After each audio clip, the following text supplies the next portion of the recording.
Hanımlar ve beyefendiler, Kuruva ve yepyeni bir gündem videosuna hepiniz hoş geldiniz. Resident Evil Apokalips zamanı.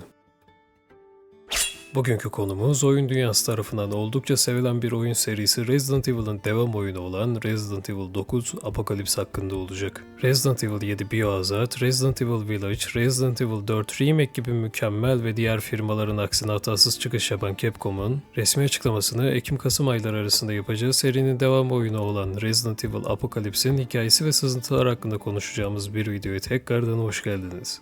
Capcom'un daha önceki Resident Evil oyunlarında olduğu gibi oyunun adının içinde kaçıncı oyun olduğunu belirtecek şekilde Roma rakamları ile sembolize ediyordu. Bu durum Resident Evil Apocalypse oyunu içinde geçerli. Şu anda da ekranda gördüğünüz Resident Evil 7 Biohazard ve Resident Evil Village oyunlarında olduğu gibi Resident Evil Apocalypse'de de bu durum geçerli. Resident Evil Apocalypse'in olay örgüsü ana karakteri olan Chris Redfield'ın çevresinde geçecek.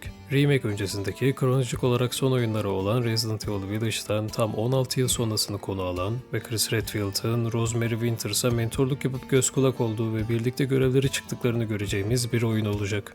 Chris Redfield'ı Resident Evil Village ve Shadow of Rose DLC'sinde gördüğümüz zaman onun gelecek oyunda ana karakter olacağını anlamamız biz oyuncular için zor değildi.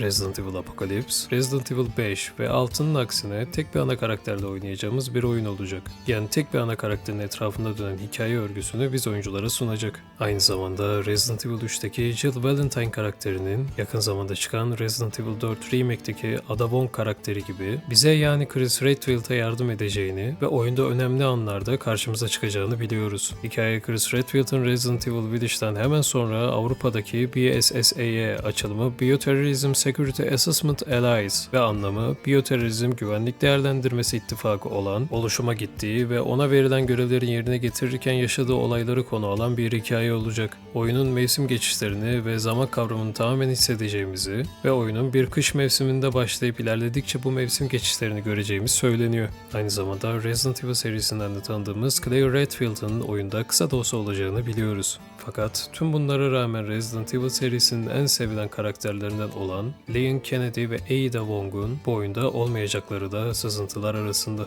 Çünkü Leon'un kronolojik olarak son görünümü Resident Evil 6'daydı ve Resident Evil Dead Island CGI filmiyle son buldu. Videonun son kısmında merak edenler için Resident Evil Dead Island'ın Türkçe'ye çevirdiğim fragmanını görebilirsiniz. Eğer izlemediyseniz ve Resident Evil evrenini seviyorsanız izlemenizi öneririm. Oyundaki yaratıklar küpten var olan yaratıkların ve geçtiğimiz oyunlardaki zombilerin yanı sıra daha önceki Wendigo gibi mitolojik yaratıkların da olacağı söylentiler arasında. Apocalypse'de Resident Evil Village'daki Lady Dimitrescu ve Resident Evil 4'teki Raymond Salazar'ın ihtişamlı kalelerine benzer yapıların olacağı da söyleniyor. Oyunun sonlarına doğru oyuncular tarafından sevilen bir karakterin öleceği ve hikaye açısından bir kırılma noktası olacağı da söyleniyor. Bu son oyun yani Apocalypse ile birlikte Winters ailesinin de hikayesinin son bulacağı biliniyor. Yani Apocalypse bir Resident Evil çağının hikayesini kapatırken yeni bir çağın ve hikayenin kapılarını aralayacak oyuncular için.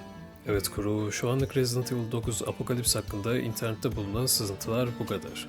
Yeni sızıntılar ve söylentiler oldukça sizlerle paylaşacağım. Bunun yanı sıra şayet ki videoyu beğendiyseniz veya bu tarz videoların devamının gelmesini istiyorsanız videoyu beğenmeyi, yorumlarda yeni gelecek Resident Evil 9 Apocalypse hakkındaki fikirlerinizi belirtmeyi, çanı açıp abone olmayı unutmazsanız çok müteşekkir olurum.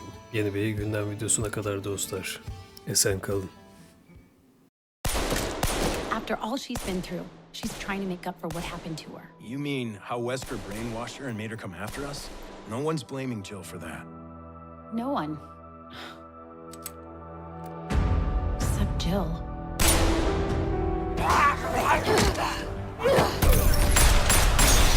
Dr. Taylor? Yes, we need him in custody ASAP. I checked the DNA we got from a bite wound on an orca carcass. It had a strain of T virus in it. You're kidding. I found the connection between the folks that were infected. They all visited Alcatraz recently. Well, Dr. Taylor, it's time we debuted our creation. God damn it! They turn fast and without being bitten. I'm Rebecca. What do you want me to tell them? Someone accessed the DoD's server.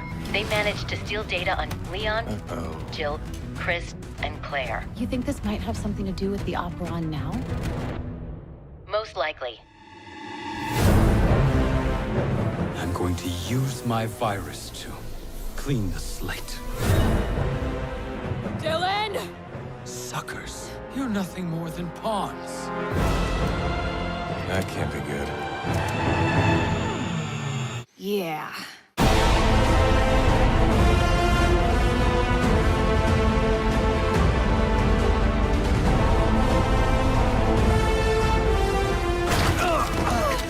Duck! Excuse me? He's all yours. We're at the final stage now. That there is no justice. Well, it's over now, asshole!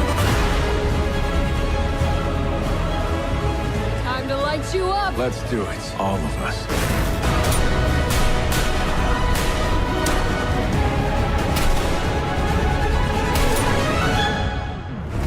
Biohazard, Death Island. Definitely going on vacation after this.